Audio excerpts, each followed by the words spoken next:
Welcome to the Becoming Superhuman podcast. I'm your host, Trevor Schmidt. I was trained in Western medicine as a physician assistant, where I was exposed to the dark side of medicine.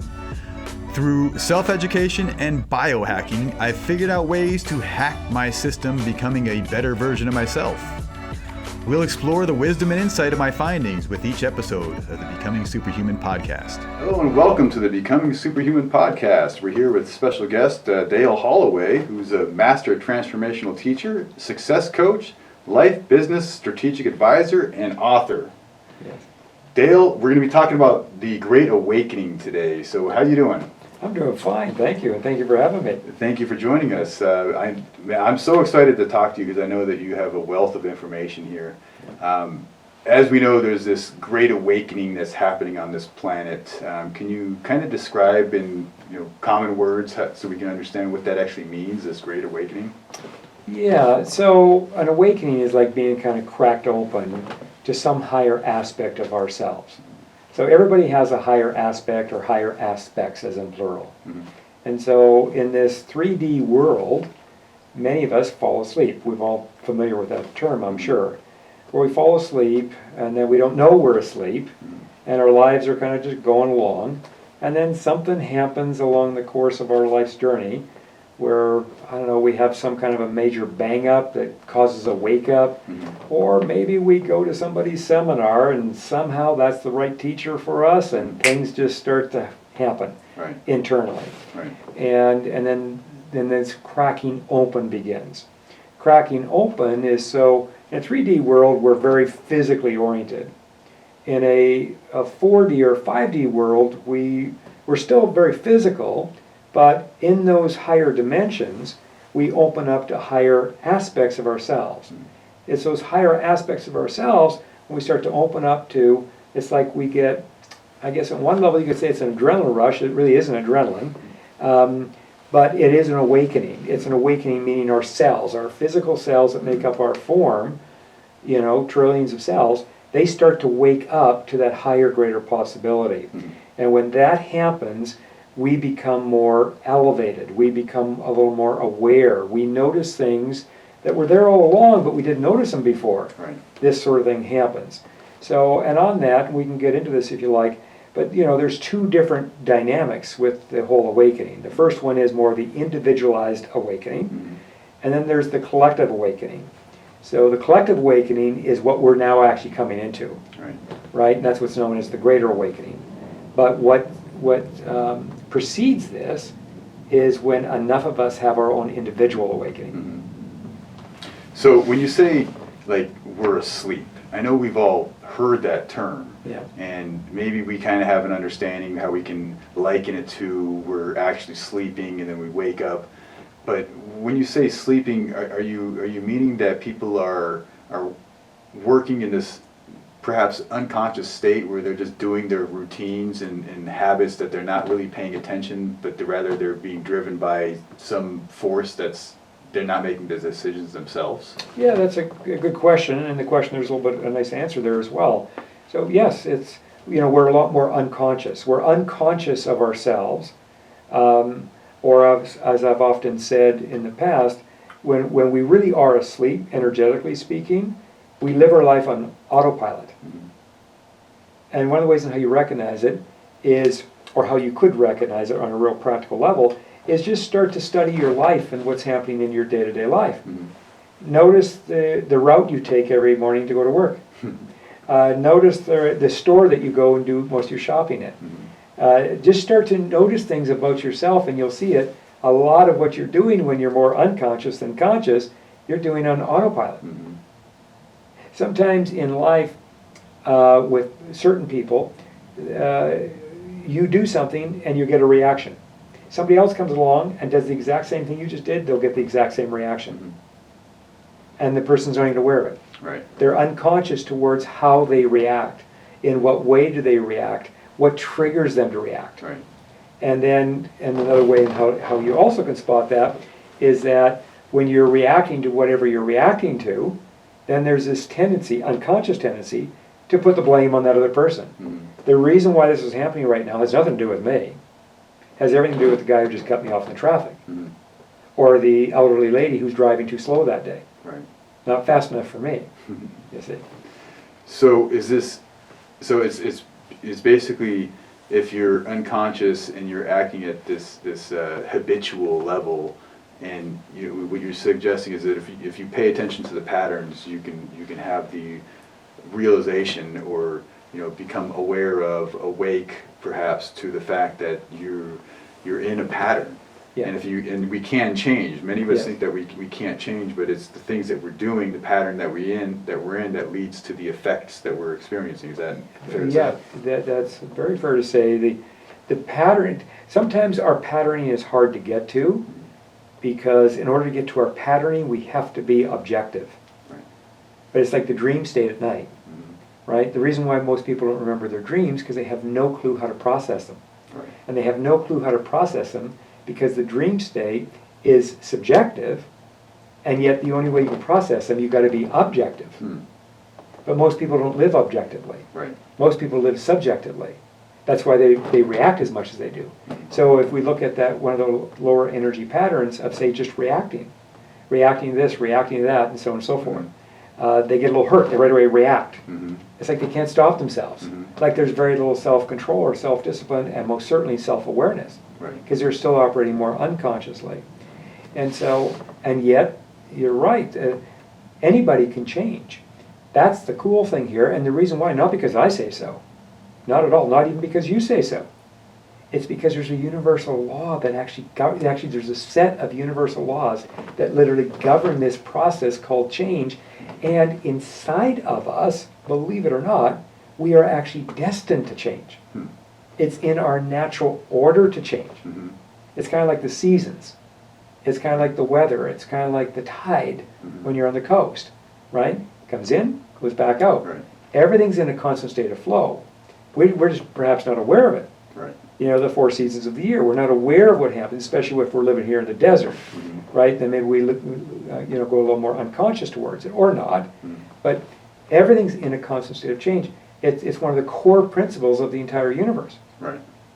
That's the Hermetic teachings. They teach that everything is in constant motion. Yes. And they talk about the things are swinging from positive to negative and constantly moving. Is that kind of what you're talking about? Yeah. Well, in the higher octave of change, so there's the world of change, which we're all to be a part of, even though many of us might be in unconscious resistance towards change. Right. In fact, we might even broadcast to our friends, pay attention to me, read my lips right now, I don't change. Right. Well, the truth is, you do change. As I often say in my classes, when it comes to change, you're moving in one of two directions. You're either changing for the better, or you're changing for the worse. Right. You cannot sit idle. Nobody can. Now, you might need to put that to the test in your own life to prove that to yourself, and if you do, then go do it. Prove it to yourself as soon as possible, because that in itself will be a benefit to you. Right. Because now you'll know more of the truth, that everything's in a constant state of change. So, but in the higher octave of the world of change, there's a higher vibrational law. It's known as the law of perpetual transmutation of energy. And that law says that all energy is in a constant state of change. Ice becomes warm water. Warm water can become icicles. So in other words, nothing ever goes. It just changes form. Right. Changes from a lower octave to a higher octave. Right. Maybe then from a higher octave back to a lower octave. Ideally, if for those of us that are really dialed into the awakening that's occurring right now, well, and this might even be another theme for another time, on embodiment, because awakening and embodiment go hand in hand. So as you awaken, you're to be embodying. As you embody more, you're to be awakening more. And so, but in that, you also look at this dynamic of change, right? What are you doing with change? Are you living your life in a way in current time where you're actually embracing change? Right. Or might you be fighting or resisting change? Are you even conscious yet of you embracing the change that's knocking on your doorstep? Or are you conscious of the idea that you might actually be resisting the very thing you really are to be changing about you or the way it is you've been living your life? So let me see if I understand it. So like we're talking about the analogy of like of water shifting and changing from one form to another, and similarly we shift and change from one form to another as we become conscious of the possibility.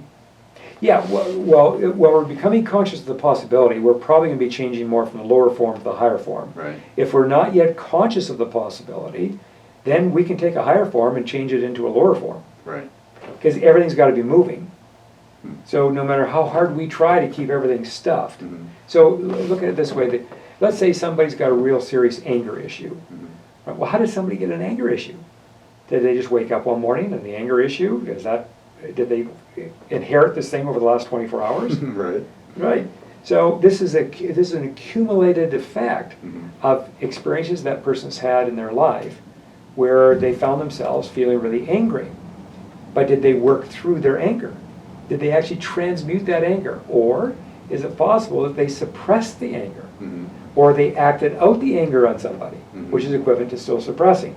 So if I've got anger and I acted out on you, projected all over to you, Mm-hmm. right, then on the heels of that, I feel so good because I got it off my chest. Right. Meanwhile, you're on the side of the road feeling like somebody just took a razor blade and sliced your heart wide open. Right. Like, what the freak just happened there? Right. Well, what happened there is I did get a temporary relief from my anger because I projected it, I vented it all over you. Mm-hmm. I didn't really clear it. I didn't really work through it. So therefore, the anger itself cannot transmute. Hmm. So now the anger, it too has to continue to change form. So anger in itself, in terms of its form change, it changes. Instead of the anger getting weaker, it's now getting stronger. Hmm. So then all of a sudden, we'll say 10 years later, if this is me, Mm-hmm. 10 years later, I'm now in a relationship with somebody and they do something that just really activates all that anger that's been accumulating and building inside of me, Mm-hmm. like literally changing its form by getting stronger and stronger and stronger. Mhm. And all of a sudden, I become somebody that they didn't even know they even got married to Right. or partnered up with. And they say, where the heck, like, is Dale Jekyll Hyde? Like, what's going on here? I've never seen this about him before. Right. Well, the truth is that's what was inside of me, and that's been building, growing, right? Mm-hmm. Strengthening in its form in that context. And so the anger now becomes rage, Mm-hmm. and maybe bitter resentment. Well, we all know when you get to a rage level or a bitter resentment level, you're capable of causing some harm, Right. right? So, but that's more of the lower form. If we're going to do something really constructive with it, productive with it, then we would take that anger, recognize it as an energy, and begin to transmute it. Its higher octave Mhm. is passion. Hmm. Because you That think makes of sense. anger is a real force. It's like Right. a fire energy. Well, so is passion. Right. It's just passion. If you're more in touch with your passion or you're channeling your anger into your passion, Mm-hmm. you know, Trevor, you already know this, you could be a really productive person. Right. Because that energy, now you can use that energy creatively Mhm. and ultimately productively and accomplish something amazing. So that's essentially what I know, like athletes talk about all the time. Mhm. Michael Jordan, Kobe Bryant, they talk about this all the time, that the fuel that they got from what the media was saying about them negatively, and they loved it when they told them they couldn't do it. Yes. And they utilized that energy and as you say, transmute it into that passion to Yes. like, watch me. Yeah, exactly. And and then we've all seen some magical things happen over the years. Big time. Big time. So when you talk about the word transmuting, can you kind of put that into a language that people can understand, that we can utilize in our life, in taking those different energies and transmuting it into something that's more positive? How does that process actually work? Yeah, so again, transmutation, which is a takeoff from transformation, so which means to not just change the form, but in this case, level up the form. So if I'm transmuting something, I'm taking it from its lower octave. So let's say it's my ego, Mm-hmm. right? A lower part of me, right? And I want to transmute my ego. So what do I want to transmute my ego in? I want to transmute my ego more into an aspect of my soul. My soul carries a higher frequency than my ego does, Mm-hmm. right? Or maybe it's my inner child, right? And maybe it's my inner child that I'm to be transmuting, meaning I'm to be raising up in frequency, Mhm. I'm to be raising up in terms of its vibrational form.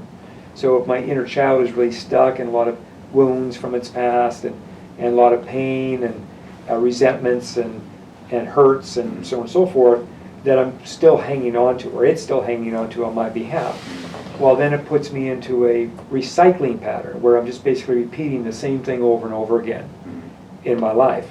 The change that I experience is from one person to another person, meaning I eventually get out of this relationship that was not going anywhere, and then I take maybe a little break for a few months and I find myself in a so-called new relationship, but it's not really new because it's basically the same relationship dynamically, energetically, in that of the relationship that I ended 3 or 4 months ago, right?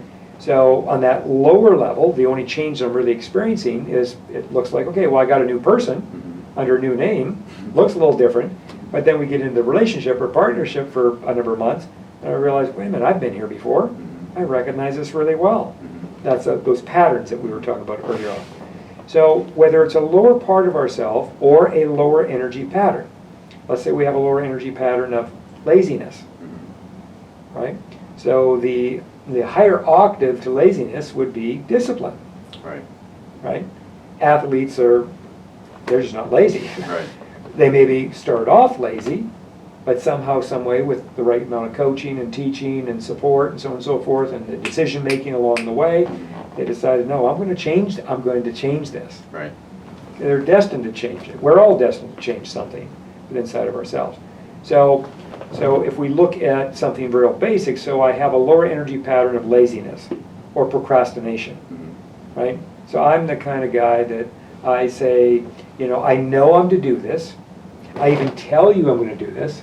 I even shake your hand that I'm going to do this. And then 2 days later, it's like the conversation didn't even take place. I'm off doing something else. And then maybe a couple weeks later, you reach out to me and, oh, by the way, Dale, when we were together last couple weeks ago, I just wanted to check in with you, see how you're doing with what you told me you were going to do. What?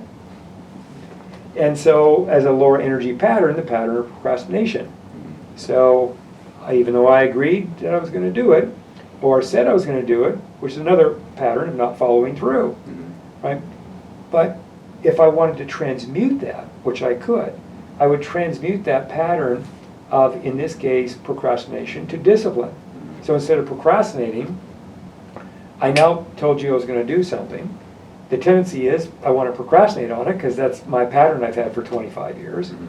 But if I'm transmuting it, now I'm going to do something radically different, which is going to look like I'm going to actually discipline myself to do the very thing I said I was going to do. It's not going to feel good to me. Because I'm now working with inertia. Right? It's not going to feel good. I'm used to moving it in this direction with this kind of energy frequency, which is more dense. And I've chosen now, I want to level it up, and I want this energy to move faster.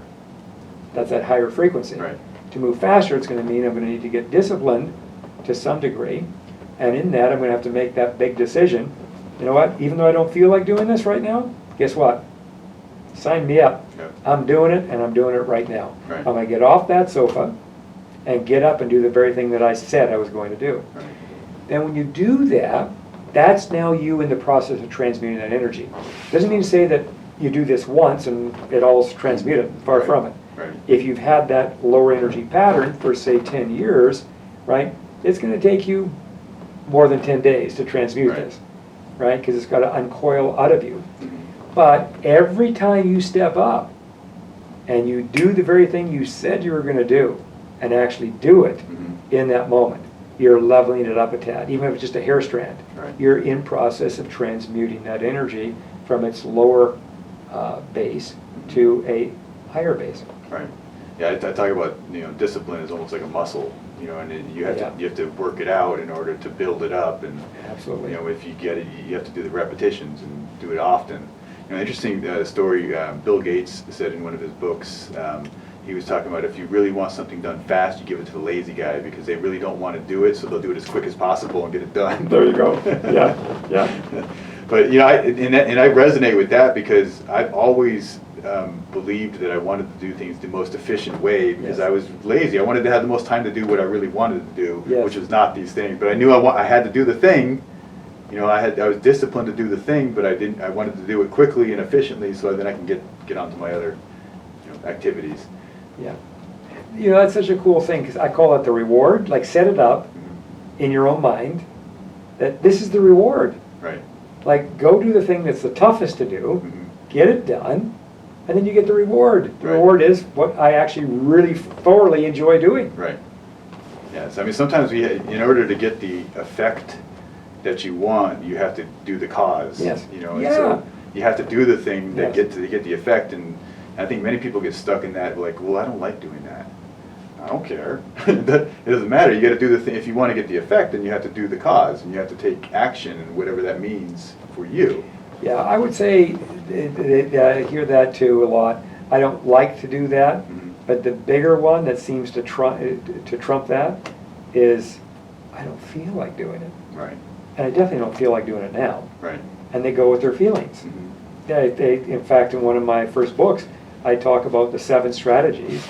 6 of the 7 strategies most people do unconsciously. Mhm. And one of those 6 that they do unconsciously is they worship their feelings. Mm. Their feelings become their God. Right. Now, would you say those feelings are in a way synonymous to, they talk about, you know, the mental chatter or the monkey mind in yogic traditions. Is that similar? Yeah, well, I suppose I've drawn a deeper connection to that because I get asked this question a lot, like in my classes, from seminar participants.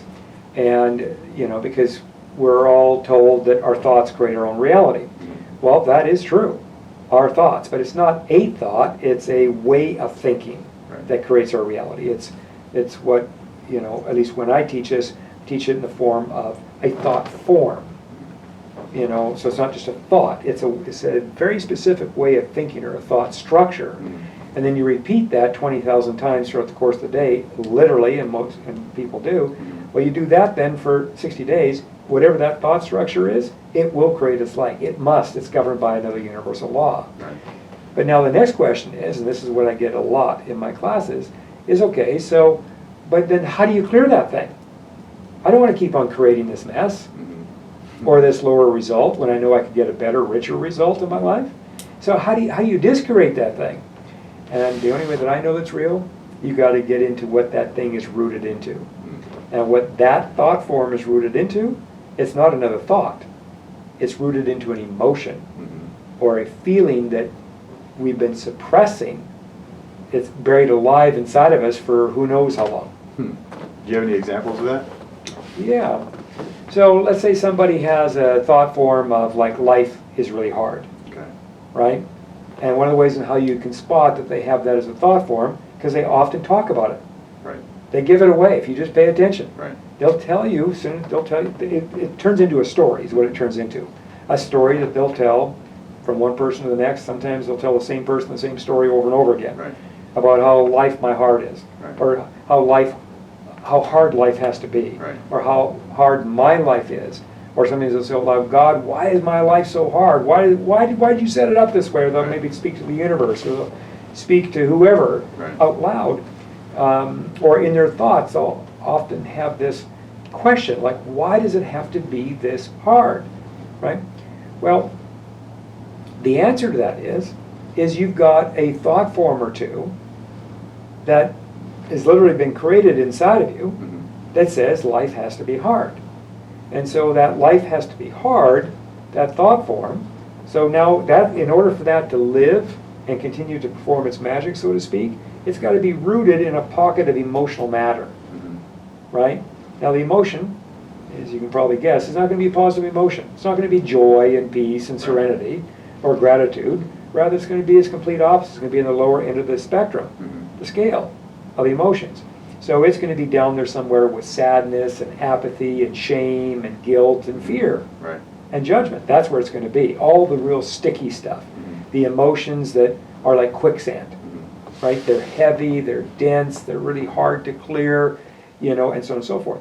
Well, you take now that thought form, life has to be hard or life has to be a struggle. That thought form then, in order for it to stay alive, it's got to be rooted. So in order for it to be rooted, it's got to be rooted in emotion. So any of those emotions I just named off on the lower end of the emotional spectrum, any one of those emotions can do the job. The thought form then takes roots in that emotion, say of shame, Right. or judgment, or guilt, right? And then as it goes deeper, like a a weed in your garden. Mhm. As the root goes deeper, then what's the next thing the root starts to do? Get into everything. Get into everything, and it clearly is looking for other weeds. Right. Because you know what it does when it finds other weeds? Makes friends. It makes friends. Yeah, very good. Got a great sense of humor there, right? Yes, exactly. It makes friends. And it gets entangled. Mhm. And that's where life becomes complicated, Right. or more complex than maybe what it really needs to be. Right. So Right. you got multiple lower level emotions that are locking in this Over time. this overall belief that life is hard, and Over time. and I believe it's hard because do people usually have explanations? Oh yeah, they'll exaggerate the story. One thing, like I always say that when this type of stuff, and we've all experienced this at least to some degree. I know I sure have. So you have your point of origin Mhm. of something happened in life that was freaking hard to get out of. I mean, almost to the point where you felt like you were going to die. Mhm. I don't know, maybe you were being abused, and your mom or dad had a wooden spoon and was just wiping you out. Right. Or like I remember one case with a gal who, we really got into it, like got into the inner work, and she recalled a series of memories from when she was a little girl. Her dad was a pastor of a church, Mhm. and when he got activated, his anger was so intense, he would take her out behind the church, rip a branch off of a tree, and literally lay her down and start whipping her on her backside. Hmm. To the point where other members would have to come and pull him off his little girl. Wow. A real thing. This Right. actually happened, Huh. right? Now, the woman I'm now working with at that point, she's now in her early 40s, Mhm. but uniquely enough, she's got this hard dynamic going on. And it always shows up with relationship with guess who? A woman or a man. Hmm. A man Right. who's now playing the role of dad. Right. Because she's got all Because this. that's what guys do. That's what guys do. Right. You see, and in all fairness to her, that again becomes a thought form. The thought form, it gets rooted in just, I mean, in her case, just a lot of pain. Mhm. Lot of pain, lot of fear. If you can imagine what it might be like when you're 8 years old as a little girl, Mhm. and this is being done in front of the congregation, Right. right behind the church. I mean, just think of for a moment what that does to your head Mhm. alone. Like here, your father's the pastor, Right. man So of if God. He can do it. Any guy can do Oh, it. you, Right. you get it from there. So all of a sudden, and the reason why I'm using that as an example, as a good example to use, because for her, that was the point of the story creation. So then that was at the age of 7 or 8. Right. She continued on with that storyline all the way through to her mid-30s, to the point where she almost died. Right. Like with another man who almost killed her. Right. So now when that happens, is it like kind of like, they talk about when you buy a car for the first time, you think it was the only car ever, but then as soon as you drive off the lot, you see it everywhere.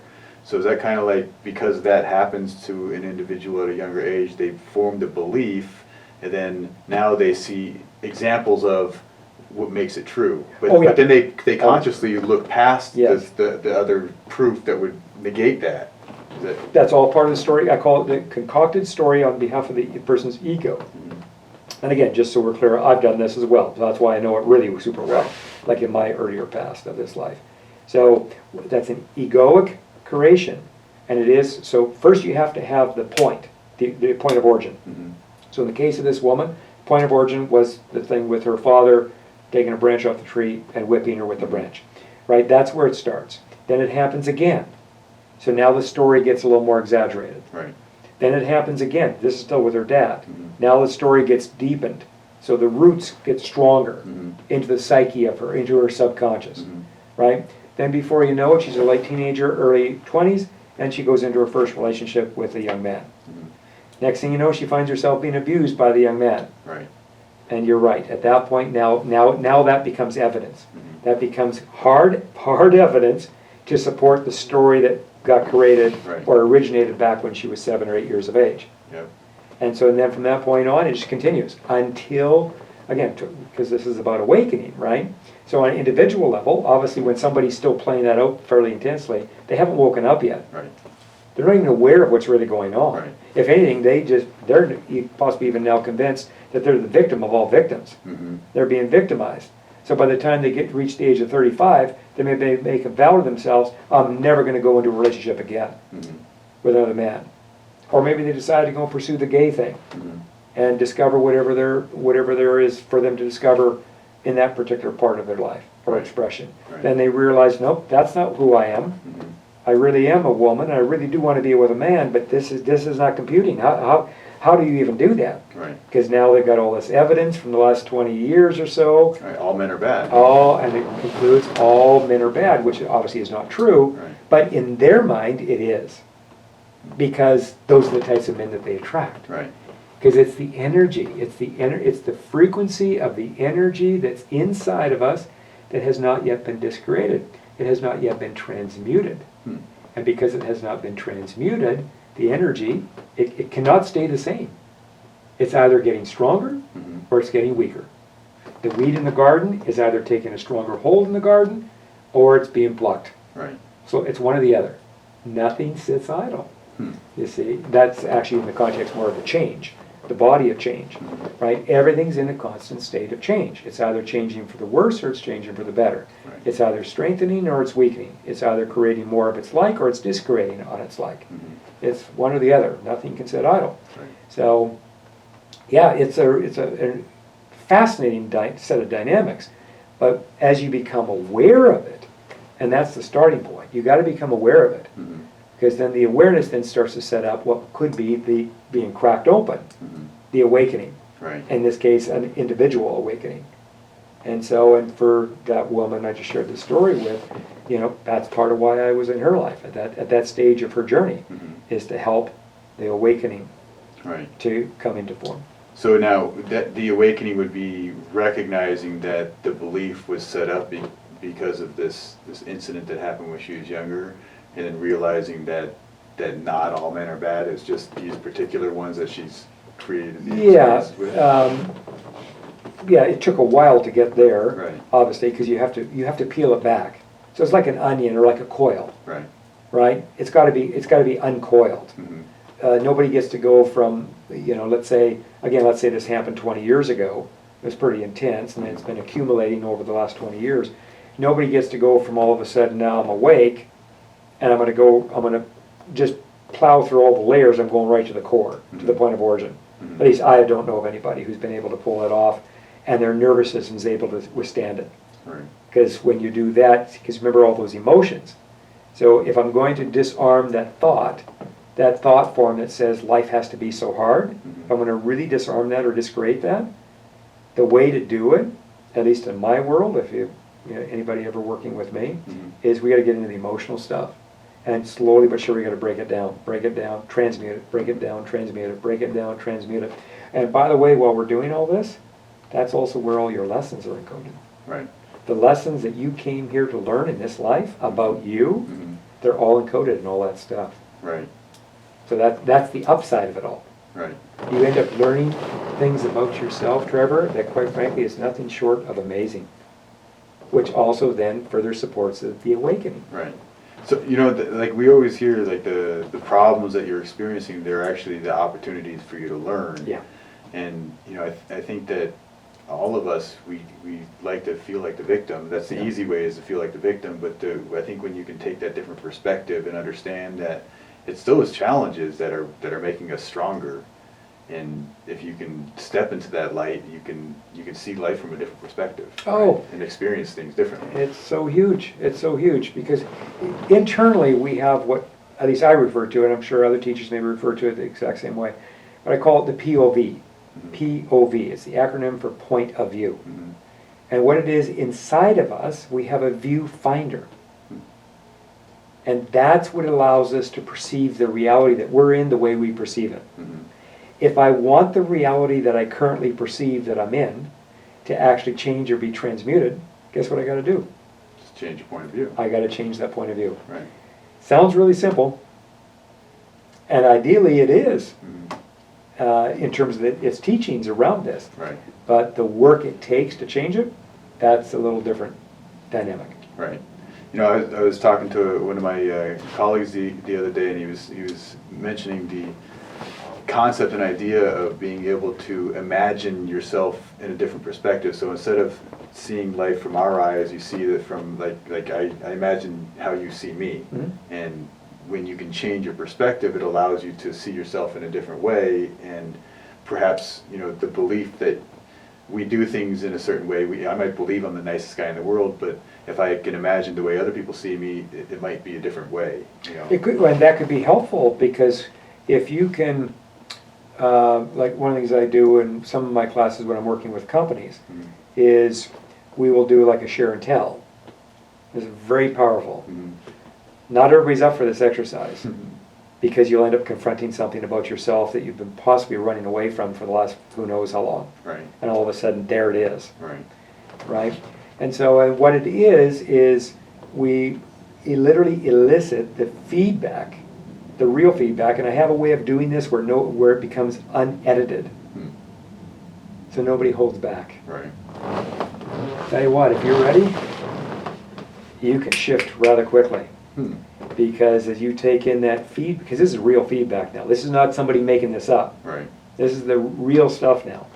And part of how I make it real feedback is I don't just get one person to give you feedback. I get at least 3 people that you know to give you feedback. Hmm. And at some point, you start to make the connection, like, because usually what happens in those people when they get feedback from somebody, well, I ask you, what do you suppose is the first thing most people do unconsciously when somebody comes in to start giving them a little feedback? You rebel against it and Yeah. say, no, that's not possible. That's not possible. But they don't know what they're talking about. Right, exactly. Right. That can't be true. No, it can't be true. You start to discard it, Right. like that quick, Mhm. and then you defend I'm already it. doing that, and then, yeah, you haven't even said anything. I'm already thinking that. I'm already, there's no way. Isn't that something? And how quick that happens. Right. It's amazing. So I learned a long time ago, because, you know, I've given thousands of seminars now at this point. And I learned a long time ago, no, you got to set this up differently, because they will outwit you. Mhm. Their ego will. Their ego will get in there and outwit you. Here you are attempting to help them to have a breakthrough, but now they're blocking the breakthrough, but they don't know they're the ones blocking the Right. breakthrough. Right. So now they're really convinced that they've got to convince me that I don't know what I'm talking about. Hmm. That they already got a handle on this thing. Mhm. And they'll explain it away. Right. So one of the things I started doing a long time ago is when we come in with this kind of exercise, no, you're not going to get feedback from just one source. Hmm. It's going to be very unique and very selective and very discerning and very powerful. Mhm. I mean, it will rattle your cage. Right. But once the cage has been rattled, that's the POV, your POV will change. Right.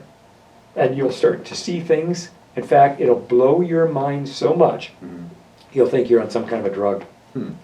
Because just only 2 hours ago, prior to stepping into this exercise, you were convinced that you knew exactly what you were seeing was the absolute truth. Mhm. And 2 hours later, what you were seeing 2 hours ago, you realized that wasn't even the truth. Right. This is the truth now. Mhm. You're blown away. Like, it just blows your mind. I mean, it really does help to reset people. Right. Yeah. So when people see themselves from a different perspective, I can imagine, like you said, that they would initially rebel. So how do you get them past that rebellion, or it's not true? Well, for me, if I'm working with them, I'm going to do all kinds of things even leading up to this. Mhm. So I will have already spotted, and I will help them to spot too. So, you know, because I want you to have a good handle on what your patterns are, Mhm. so you can see your patterns. So it's not just me seeing your patterns, or your best friend seeing your patterns, or your business partner seeing your patterns, or your wife seeing your patterns, or your husband seeing your patterns, but can we get you to see your patterns? Right. Because if I can help you to actually see and recognize and just start the process of acknowledging your patterns, we're on our way now. And so if one of your patterns is rebelling, so that's good to know coming into an exercise like this. Mhm. Because we already know in advance, coming into an exercise or anything like this kind of an exercise, that's going to be your first dynamic. Right. That's your default. You're going to go to rebel so fast it's going to make everybody's head spin in the room, right? So it's good that we know that coming in, Mhm. and more importantly, it's good that you know that coming in. Right. Because if you know that coming in, and then if I'm your mentor or coach or guide, then I can just remind you what it is you already know. Right. So that way you can calm down and recognize, oh my gosh, look at how fast that happened.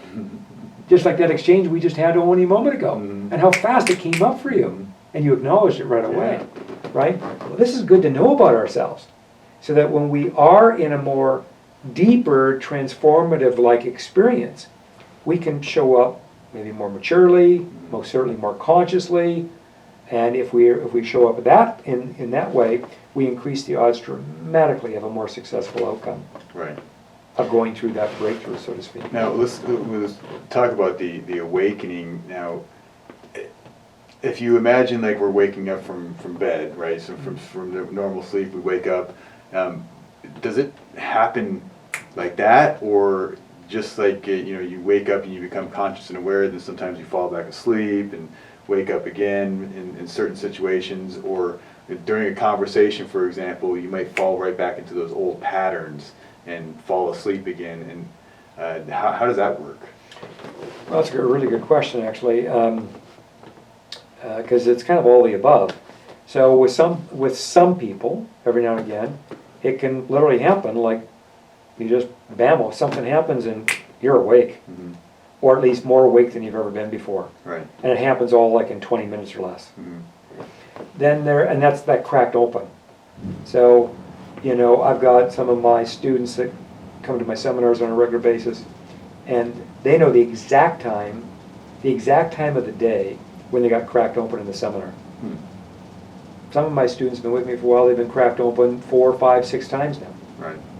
And when it happens, it's a very unique experience.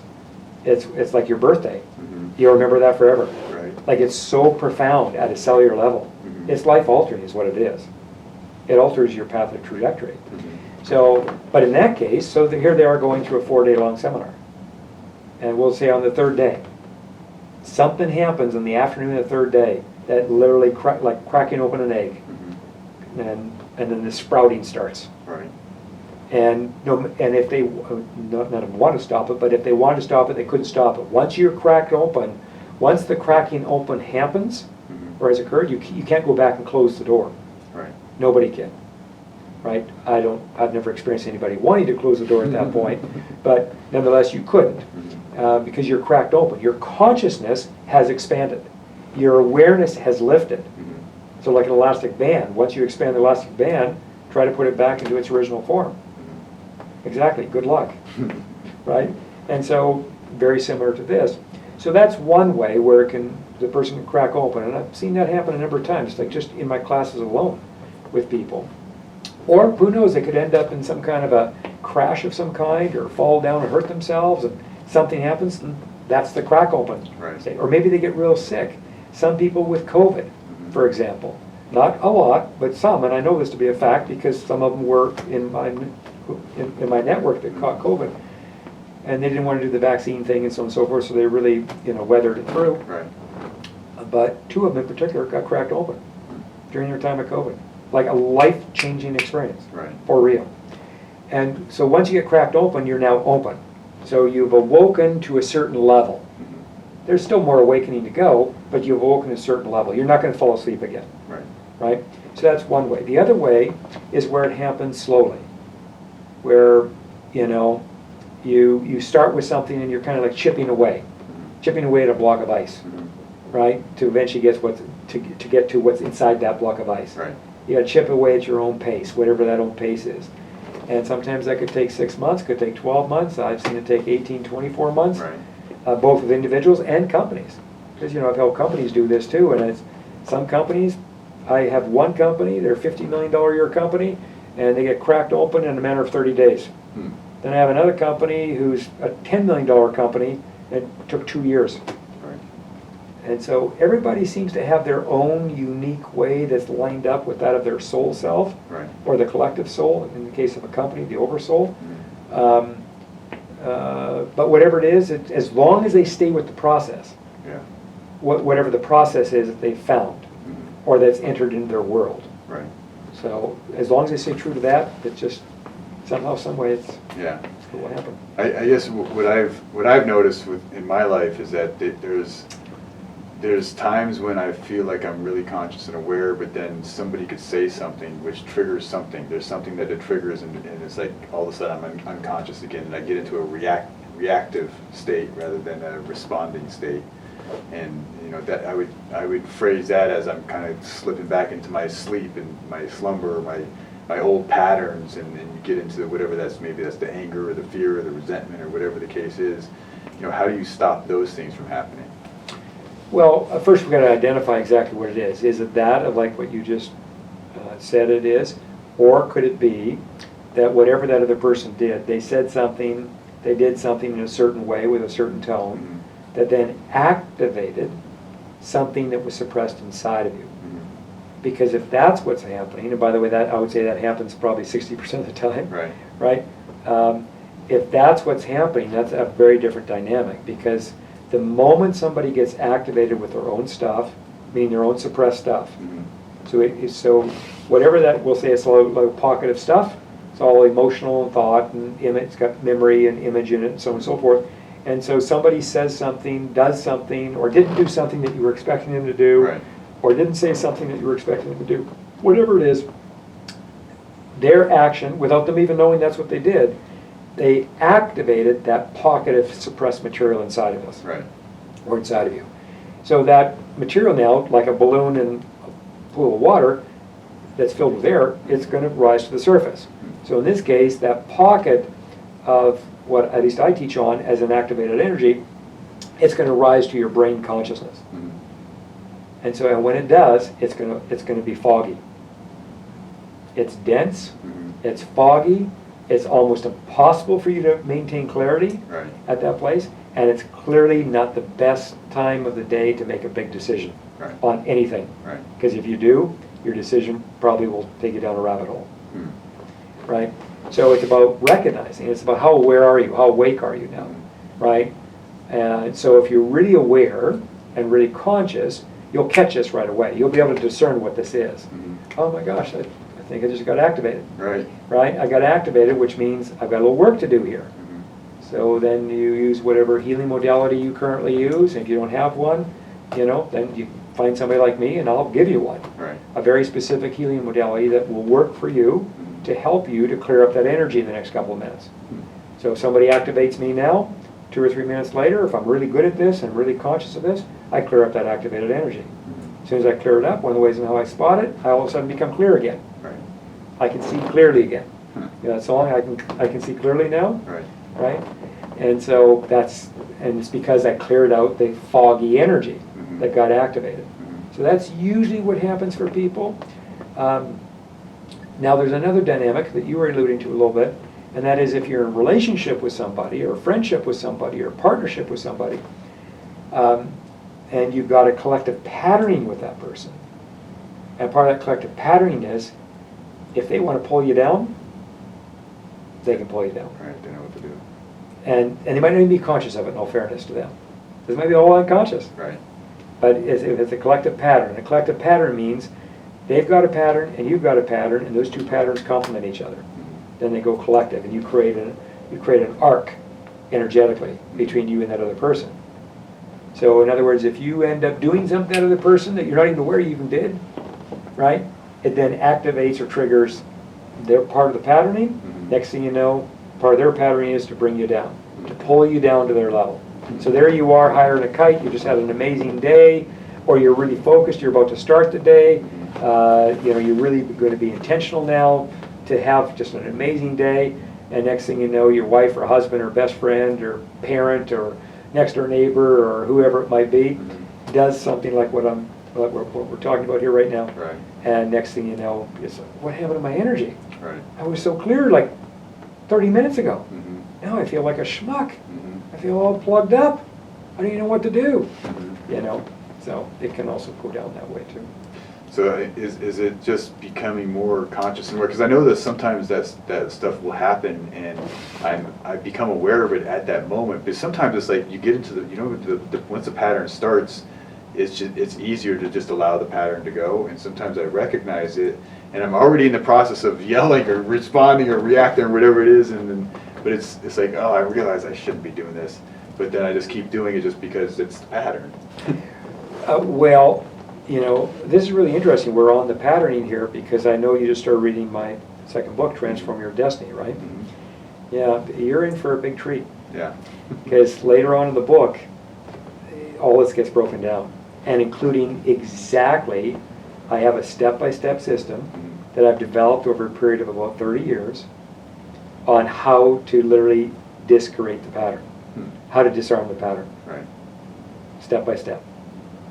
So whatever lower energy pattern that, it starts with you gotta be conscious of it, like when it activates, Right. when it ignites, Mm-hmm. right? So it's like a program in your computer. So the program can go off, and it sits there. You don't even know it's in the background somewhere. You don't even know it's even Right. there until it gets reactivated or reignited, and all of a sudden there it is again. Right. Thought I cleared that sucker 3 weeks ago. Right. No, you didn't. The fact that it's still showing itself, you haven't cleared it out yet. Mm-hmm. So you might be on your way to clearing it out. So, but in this book, you will literally learn a step-by-step process of how to identify the pattern, how to work with the pattern, how to walk the pattern through, all the way through, with the intention or the objective being to ultimately clear it, to transmute it, Mm-hmm. to transmute it to its higher pattern. Right. So every lower energy pattern Has a higher. has its opposite. Interesting. It has a higher energy pattern. Right. That's what's so fascinating. And the only way you get to embody that higher energy pattern is you got to clear out the lower one. Hmm. So it's kind of like what you just asked about the question. So if somebody pulls you down, right? How do they pull you down?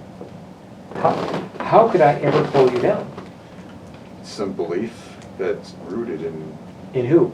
in me. In you. Right. Something Exactly. that I have. You got something going on inside of you that's in resonance with me acting this way. I'm now going to pull Trevor down.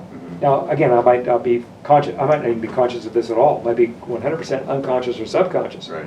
But the bottom line is you and I are in a friendship, and now all of a sudden I'm pulling you down. Mhm. I'm dumping some really negative stuff on you. Right. And it's just like plummeting you, Hmm. right? Well, the only reason why it plummets, well, two reasons. Obviously, I'm doing what I'm doing.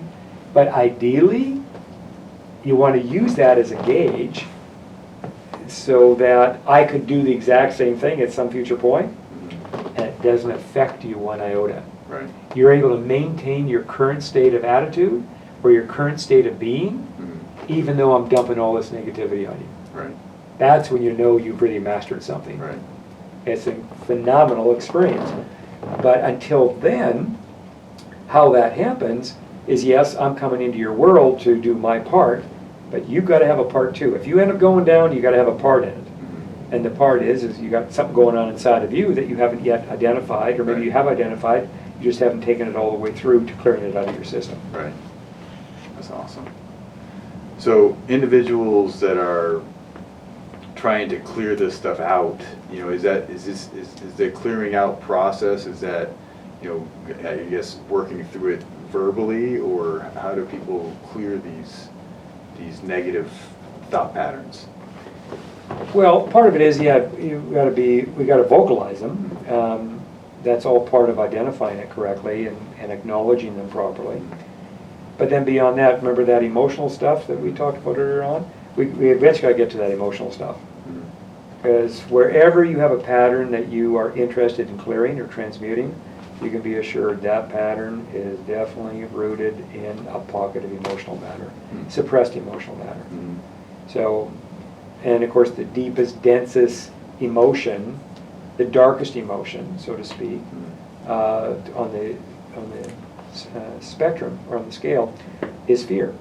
It's 100% fear. Mhm. So ultimately what that's going to mean for all of us is there's going to be a fear that's eventually going to surface that you might or might not be currently aware of, that you're ultimately going to have to confront. Mhm. And of course, fear itself can be just, to confront fear sometimes for a lot of people it's a scary proposition. Mhm. And yet, when you confront the fear correctly, like in a more mature, responsible way, you'd be amazed what happens to that fear. Hmm. But if on the other hand you don't confront it, and you go through the course of your life, my mother, sweet, sweet soul, beautiful soul, but she talk about worship. She worshipped her fears. Mhm. In the last part of her life, they all showed. Yeah. But at that point, she felt helpless. He was so scared of them, Right. just so scared of them, like crippled, Right. energetically crippled, that is. You know, and the truth is I've seen a lot of people in that exact same state, and not at the end of their life. I've seen 30-year-olds Mm-hmm. who are crippled and paralyzed by that of their own fear. Yeah. Their worshiping of their own fear, unconsciously speaking, is so intense that it's consuming them. Yep. And now they could change all that, but they got to want to change it. Right. And then the next thing is they got to find somebody. They're not going to do it on their own. Right. I always say this. Like, if you could have done this on your own, you would have done it on your own, don't you think, like 10 years ago, and saved yourself a whole lot of unnecessary pain? Right. You would have done it. Right. And the reason why you haven't done it yet, because you don't yet know how to do it, Mm-hmm. right? Or you're not brave enough yet to do it. And therein lies, you know, having a good mentor, a good teacher, good coach, good guide, good healer, Right. whoever that might be for you. It's most appropriate for you in your world. Yeah, I've seen fear. It's like this the biggest dream killer. You know, people, Mhm. it stops them from taking any action in their life. Oh, yeah. And so anything that they want to actually do, the fear stops them because they're more comfortable in the whatever situation they're Yeah. in now, and they're not willing to take the risk. And that fear of failure stops them from ever achieving. Yes. And people have, you know, lives of, you know, desperation and fear and anxiety, and it's you know, I believe that the energy of that lower energetic form, it transmutes into the body into disease processes. So like they say, you know, the anxiety and the fear leads to like a cardiac disease or stomach issues. Oh, yeah. Right, and so. I have a whole course I developed, and it's called Freedom from Fear. Hmm. And it's a full-on seminar and now a course and so on and so forth. And it's detrimental. Ultimately, it's detrimental to your mental health, your emotional health, your spiritual health. In fact, it can start to play havoc with your own soul. Right. Because it's crippling. The deep-seated fear is a crippling energy. Mm-hmm. And when it starts to, if it was to start to manifest in your body, it can manifest where your hands, your fingers can start to become crooked. Right. And all of a sudden, it looks like your parts of your body are starting to be deformed. Mm-hmm. Well, it's an energy.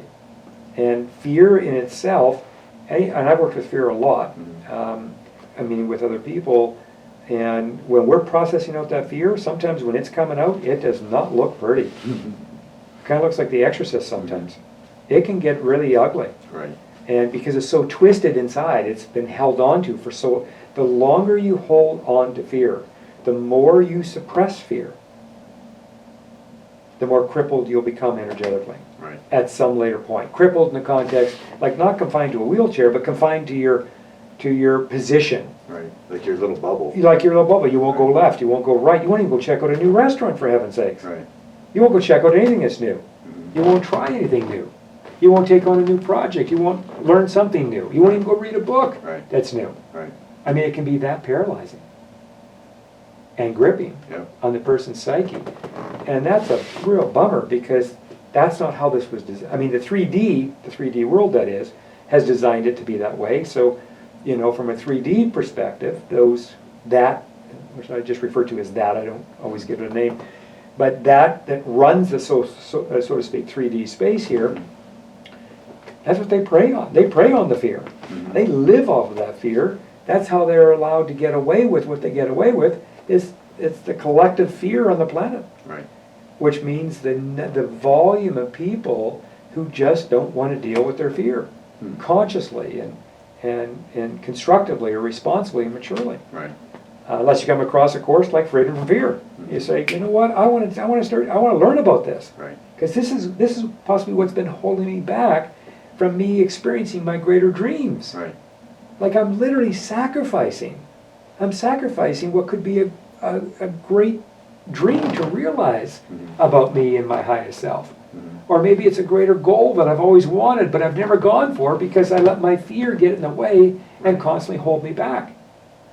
You know, and until the person comes to that point of awareness, because awareness is the starting point in everything, you know, you really become aware, like, wait a minute, no, I don't want to hold myself back anymore. Mm-hmm. More importantly, I want to live the life of my dreams. You know, I don't know if you remember this or not in the first part of the book, where I talk about stats.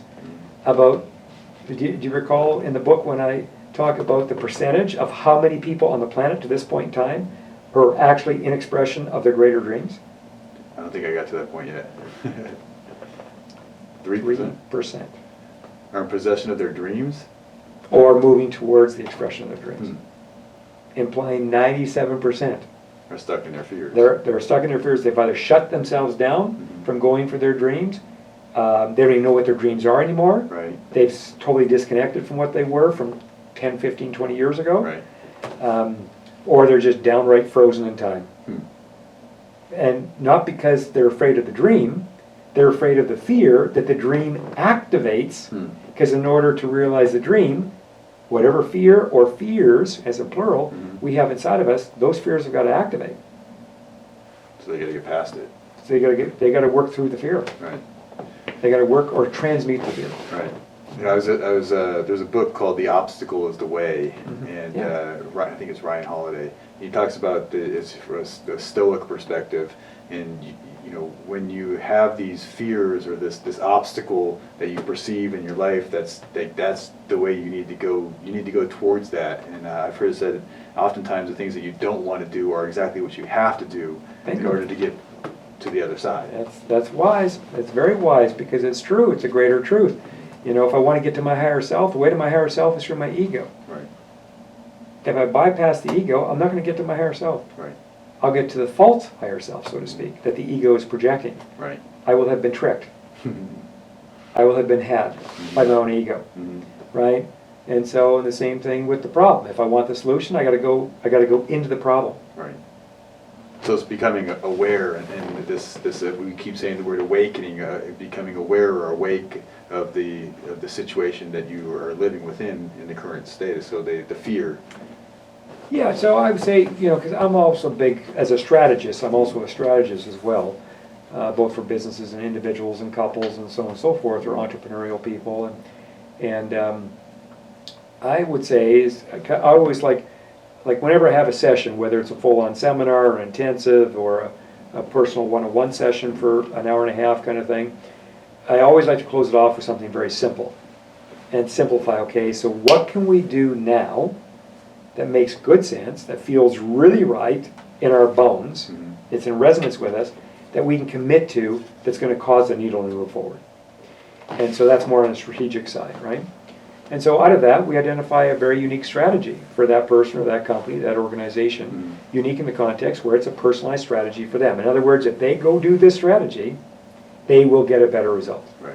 And including if a clearing is in order, a clearing of some old energy that needs to be cleared out, let go of, released, then that also happens too in that process. So, but to simplify it, you know, because it's you know, that old saying, Rome wasn't built overnight. Same thing with your transformation. Your transformation doesn't happen overnight. Right. The awakening doesn't happen overnight. Even though you can get spurts, you can be cracked open, like I said, and have an awakening moment. But then, as I also said, at least the people I know, including myself, been cracked open many a times. Right. Right? And so at some point, somebody who does this a lot professionally, you get to see the truth. You get to see how it really works. And that is, at its very best, everything works incrementally. Change at its best. When we're changing at a cellular level, it's done incrementally. Right. It's done in little bits. It's just you got to identify the bit that's most right, and then really get into it. And then there's an integration that happens. Then the next bit identifies itself. Right. And you can get into a habit of doing that. You'd be amazed at what kind of change you can create on behalf of you and your life, personally and professionally, or spiritually, or financially, or relationally wise, in the course of one short year. Right. It's mind-boggling. And that's done through habits and disciplines, right? Well, yeah, out of that, you're going to develop some new habits, or some new disciplines, or you can become a little more disciplined, or you can become more conscious of the habits that are no longer serving you, and the one or two habits that would serve you in terms of moving your life forward. Right. And start to implement them, and so on and so forth. Yeah, so that's all going to come in there too on a more practical level. But on an energetic or spiritual or transformational level, there's something much deeper that happens at a cellular level. So that could maybe be another theme for a show, but I call it inner shifting. And when we go through a shift internally, it's very specific, it's very unique, it's very stand out. It's impossible for you not to know. You might not know what it is, But if you're around somebody who's already had a number of those shifts, they'll know exactly what it is and they'll be able to articulate it for you, break it down for you, which could be really helpful for you. Right. But the bottom line is, if it happens, whether you have somebody around you or not that really knows what it is, you'll know something just happened. You might not be able to put your finger on it just yet. Right. But you'll know something clearly happened internally at a cellular level. Right. Like your whole body shifted. Something occurred of a significant nature. Interesting. Yeah. So, amazing. Now, we've talked about like personal awakening. Would this be synonymous to the terms that what people call like shadow work? Yeah, well, shadow work is a piece, it's a significant piece in this. So, because, again, those lower aspects of us, those lower aspects, for the most part, that's all our shadow parts, right? And every one of those shadow parts, they have to be cleared or transmuted in energy-wise, healing-wise, in order to be lifted to its higher octave. Meaning, for every lower aspect that we have, there's an equal and direct higher aspect. Right. And so, ultimately, what we're all in process of doing, whether we do it in this life or the next, we're in process of taking those lower aspects, because the lower aspects is whether we accept responsibility for this or not, when it comes to our own individual lower aspects, we get to be responsible for every one of them. No one else carries the responsibility. Right. I know there's a group out there that thinks that somebody's going to come along and save the day and take all that pain and all that stuff away from them and so on and so forth. God, I hope that is true for them. Right. Because it would make a big difference for all of us if it was. But in my experience of the thousands upon thousands of people that I've worked with now over the decades, I've never seen it play out that way. Right. The way I've seen it play out, including my own life, is this whole dynamic where you identify a lower aspect and then you go to work. And so that lower aspect can also be called a shadow aspect. And so you're working specifically, purposefully, intentionally with this part of you, where you're learning how to get better at embracing it and accepting it and loving it and working with it as a way to help transform it. Right. And so, and then around this, there's all kinds of other things you can do to support that process. But ultimately, where you land is that lower aspect. It raises in vibrational frequency. Talk about change again. It changes its form. Right. That law of perpetual transmutation of energy, it literally changes its form to its higher octave. Right. The higher octave is already here. So when we talk about the higher octave and changing and transmuting, what we're talking about is like taking fear and turning that into courage. Yeah. Right. Yeah, courage or discipline or love. Right. Not love as in the gooey kind of love. No, not at all. It's a state of being. When you're in a state of being like in love, everything works better. Right. I mean, just think of when you met your wife. Right. You're more accepting of everything. It happens so quick. Right.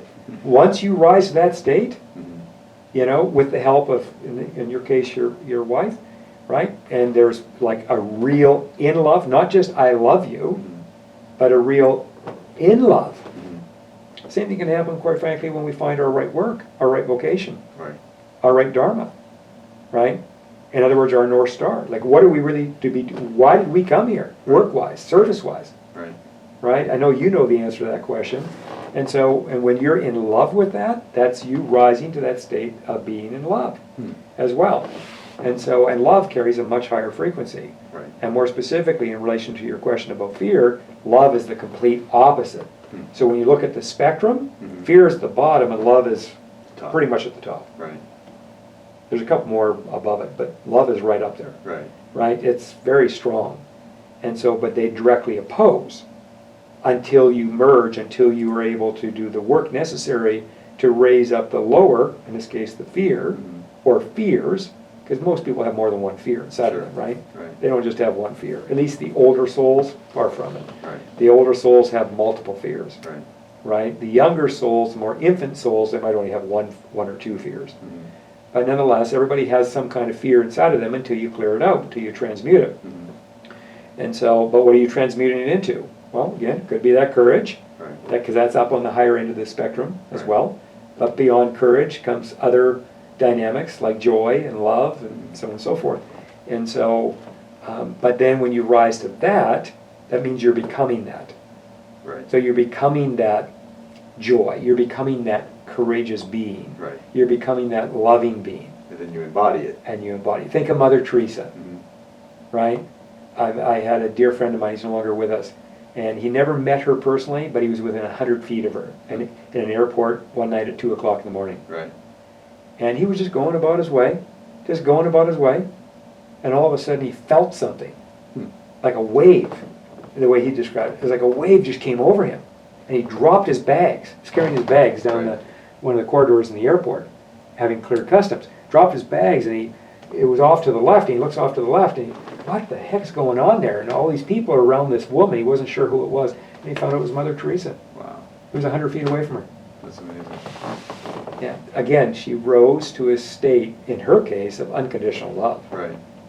I mean, I don't think anybody would argue with that. Right. I mean, it's just, and anybody that had some kind of contact with her, or relatively close contact with her, they felt something that you typically don't feel with the average person on planet Earth. Right. Oh, that's interesting. I've heard that not with just Mother Teresa. I've heard that with other, spiritual beings, Yes. yogis. They talk about just like touching the foot of a absolutely. yogi is. That's presence. Yeah. That's an embodied higher presence. Right. But you've got that higher presence inside of you too. Everybody does. Everybody does. Everybody's got it, believe it or not. I know it's sometimes so difficult to wrap our brains around this because of the way we've been conditioned. That's why it's good for us to go to seminars or find somebody who's a little further down the path than you are, that's already proven this, that's become the embodiment of this, and purposely hang out with that person or those types of people. Yeah. It'll serve you impeccably well. So how does forgiveness and gratitude play into this? Well, forgiveness is more of a healing. Well, it's a combination of two. So forgiveness, it starts off, it has when forgiveness is full on, it has just a remarkable healing effect on your psyche, energetically speaking. So, but then there's another dynamic to forgiveness, and that is the state of forgiveness. So a state of forgiveness is where you've already forgiven the act before the act is even committed to. So you've forgiven the act before it's been committed. Yep. I'm telling you, man, you're going to love the book you're currently reading. I promise you. It's coming. Would that be more allowing? It's coming. You No, it's beyond that. Yes, it'll play out as a more allowing energy. But forgiveness, the ultimate state of forgiveness is incredibly freeing. Right. Because nobody can attach to you. Nobody can stick to you. Right. Because you've already forgiven them before they even did what they did. So they can't cause any of the anger. Not for you. Right. Now for somebody else who doesn't live in a state of forgiveness, they maybe intellectualize it. And they say they're very forgiving until somebody cuts them off in the traffic. So let me just get this straight. So like the state of forgiveness is I'm forgiving. So whatever happens that would need forgiveness, I'm already in that state. You're already in that state. So, and that state is a state you rise up to. Okay. That's one of the things you're going to learn about in the book. You're going to hear that. You're going to read that phrase a lot. Rising up, rising up, rising up. Because the masters who have gone before us, that they had to do all this. Right. And on average, it took them 20 to 25 years to pull it off. So that where they became the embodiment of that presence we just got finished talking about, right? But that was really disciplined work, not for just a couple of years. Right.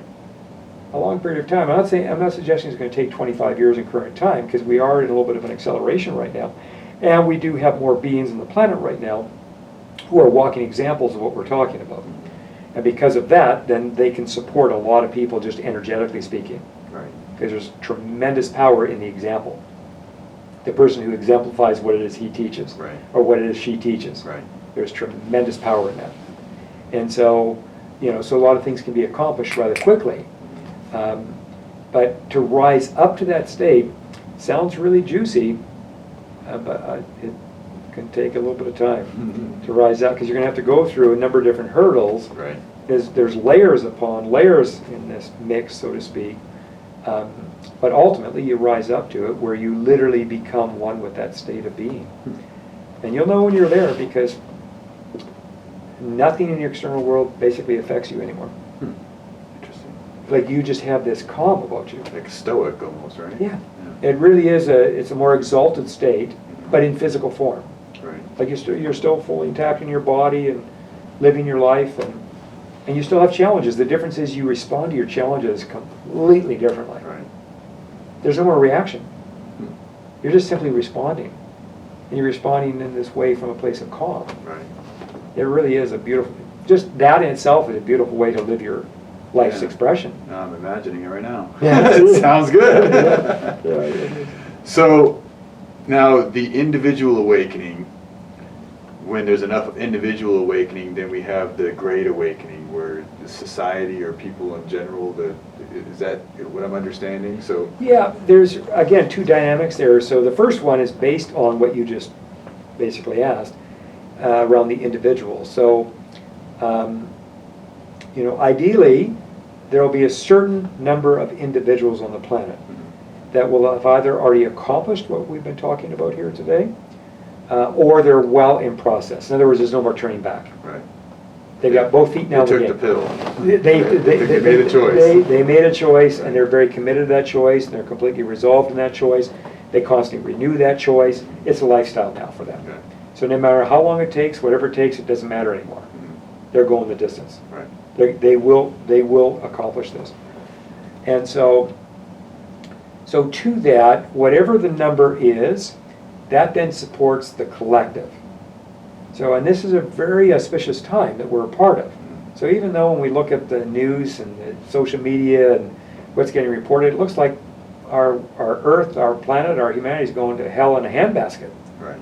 I mean, it's kind of crazy out there right now, externally speaking. Well, there's a reason for all that. Actually, there's more than one reason for all of that. But this is very different than that, what we're touching on right now. Right. This here, in terms of the awakening, so as more of us, individually speaking, have our own awakening, then that sets the stage to further empower and accelerate or deepen this process of this collective greater awakening. Mhm. The collective greater awakening is where the planet raises, the planet herself. She has her own essence. It's like you have an essence, I have an essence, you have an essence, we all have an essence, right? As in a soul essence. And so, or divine essence. So does she. So this is where she really rises. Well, because we're all on her, we're sharing space, we're living here on planet Earth, that means we all rise too. So, and therein lies a more collective experience. So does it mean that it all happens at the same time for everybody? And I would say no, based on my current understanding of this. Because that would then violate people's choices. Right. Because what I've noticed, at least to this very day, is that there are some people that are really choosing this, and there are other people who have just not chosen it yet. Right. Period. And some of them they've got their heels dug in the ground, and they will fight you tooth and nail, because they're not going to do it. Right. Bottom line. Right. At least anytime soon. So out of that, what I've been given or what I've been shown is that there's going to be a decent percentage of people on the planet, like us, who will accomplish this, as in that collective. And then out of all of that, that collective is going to be a very powerful dynamic. It already is a powerful dynamic. Right. That's going to shift a lot here in this world, but shift it in a good way. Right. Shift it in an onward, upward way, where it's going to help to lift it up even more. It still honors people's choice. So the universe, it's based on choice. Now, not everything is personal choice. There's also fate, right, as well. But on an individual level, most people are learning lessons through choice, like as in their life lessons, their soul lessons. Right. They're choosing in or they're choosing out. And if they choose in, all the better. If they're choosing out, then it's probably going to be a little more suffering for them. Right. Right, until they recognize what's really going on. So, I've heard, like, Dolores Cannon talks about how, like, she talks about that literally the earth is shifting and changing, and there's going to be she calls it the new earth. New Earth, yes. And so does that really mean there's going to be two different planets, like two different balls, or is this like a dimensional shift? Well, the way I have mystical ability, or let me rephrase, my mystical ability is fully awake, or I'm fully awake to it, implying that pretty much everybody has some kind of mystical ability inside of them as well. And what is a mystic? Somebody with mystical ability that's fully conscious or fully awakened to it. But what does that mean? They get shown the future. They get shown future timelines. Right. It's like the 5D has that the Akashic records, is that? Yeah, another way, the Akashic records, but the Akashic records are where everything is stored from the past, and then what could be is in future timeline. And so, in this case, because of choice, so choice ultimately determines everything. So it's like the prophet, If you think back in the ancient day, when the prophet would show up in the tribe or in the village, prophet would come in and recite a prophecy. And many times the prophecy was very negative. It was doom and gloom. And some people would get hard on the prophet, like, why are you doing this to us? And the prophet would say, well, if you know this in advance, change it. That means you could change the script. Right. Now, I don't know if he used the word script back in the ancient day, but you get the idea. Right. You could change the timing of this thing. You could change the outcome of this thing. So, and then over time, we've come to really appreciate the true mystic, or the prophet, who comes in and prophesizes something, and more specifically prophesizes something that's negative, gloom and doom, but gives us an advance notice. Right. So, if everything's consciousness, then we can shift the consciousness. Right. Like we, as in a collective. We could really do this. And the truth is, we've already done it. We've done it a number of times. Right. Just people are unconscious towards it. Right. Or they've forgotten it. Right? And so this gets really exciting, because now as we look at where we're going here next, we're definitely on a climb right now. Like we are on an ascension. So now, to the majority of humanity, it doesn't look anything like an ascension. Right. But it is an ascension. We are rising up. And so, in terms of the new earth, you might remember this when we met in the talk that I did, right? And I talked about the new earth is also known as the 5D earth. Right. Right? So the 5D earth is that 5D world. So now the earth, our earth, is rising, ascending from a 3D space, ultimately through a 4D space, and eventually there's a land in a 5D space.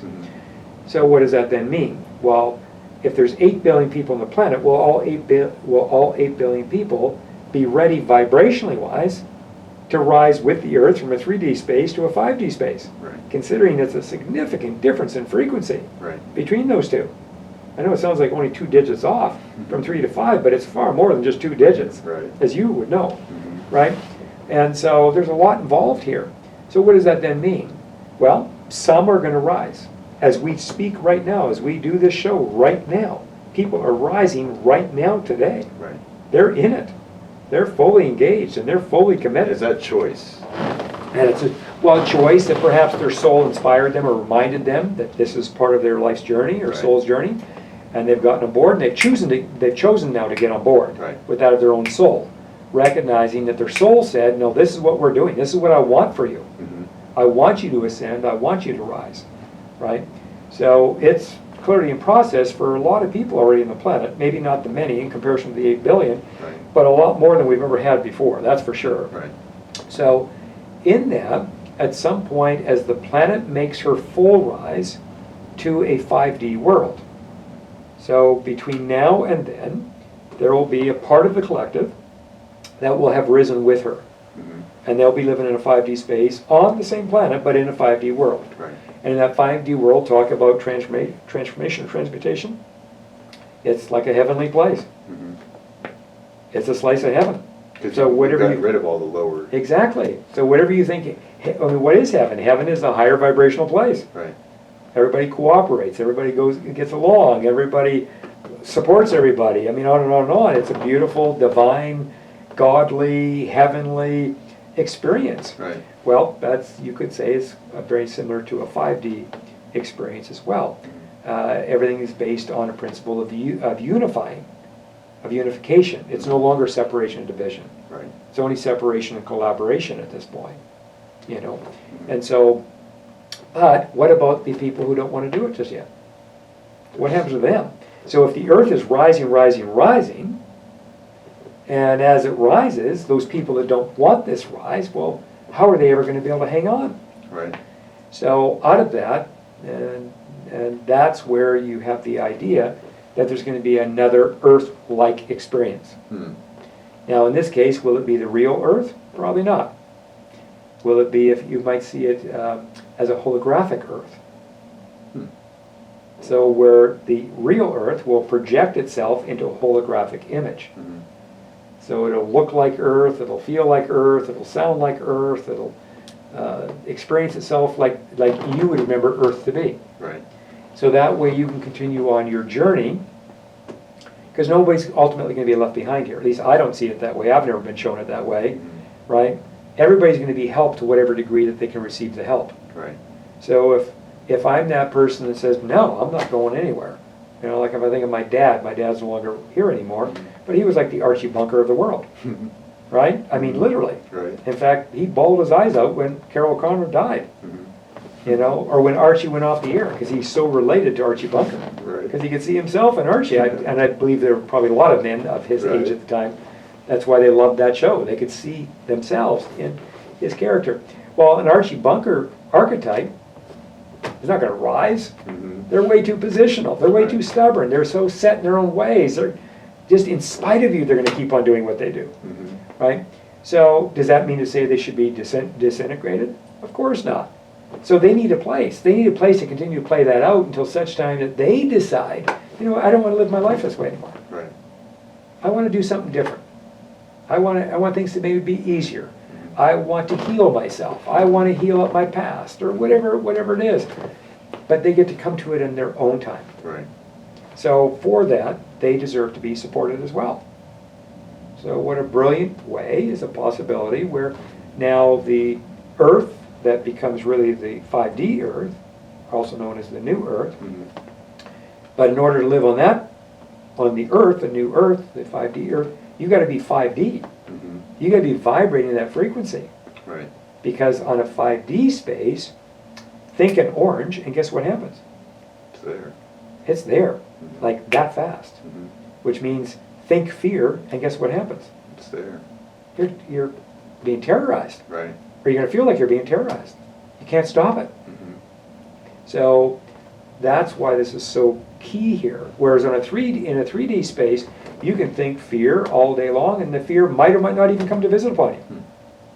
You can think an orange all day long, you might never even get an orange. Right.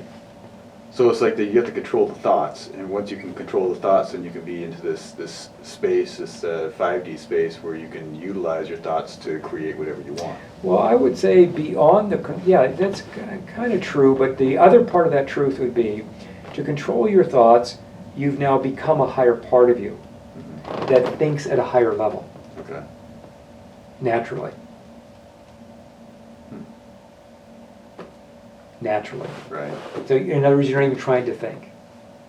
You become that part of you that thinks on a higher octave. So it's just the word embodiment. Exactly. Right. So you become. You become a higher part of you in physical form. There's no longer a separation between you and that higher part of you. Yeah, it's very powerful. Yeah. Very, very powerful. And life altering. I mean, this is the kind of stuff that will alter your path of trajectory. Right. Like big time. Yeah, I think the word trajectory has meant something to me in that, if you think about it like a ramping up, and there's many people that are, if you're headed downhill, you're getting worse. That's your trajectory. Yeah. But if you're constantly improving on a daily basis, then as your trajectory is positive, and it's inevitable. Yes, it will. Right. So I think people, once they can get a grasp of that, in that the trajectory can change by simply layering positive things on top of each other, Yeah. to where you're headed in a certain direction. Well said. So Dale, I know we're going to be talking a lot more.